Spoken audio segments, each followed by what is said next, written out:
Idea होना easy है, लेकिन बिना प्लान के आइडिया बस एक ख्याल बन के रह जाता है। अगर तुम्हें अपना बिजनेस सच में चलाना है तो आइडिया को एक क्लियर रोड मैप में बनाना जरूरी है। 30 days challenge from zero to CEO। Day 3, turn idea into action plan. अपना गोल फिक्स करो। सोचो तुम 6 मंथ में क्या चाहते हो।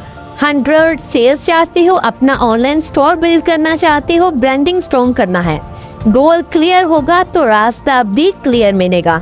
स्टेप छोटे छोटे बनाओ, बड़े गोल तोड़ दो छोटे छोटे स्टेप में। स्टेप 1, प्रोडक्ट डिसाइड करो। स्टेप 2, ऑडियंस समझो। स्टेप 3, मार्केटिंग प्लान बनाओ।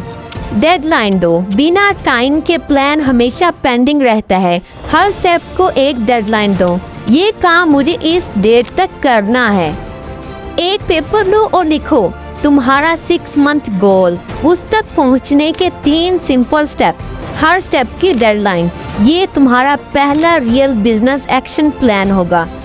याद रखो, आइडिया तुम्हें शुरू करवाता है पर प्लान तुम्हें फिनिश तक ले जाता है।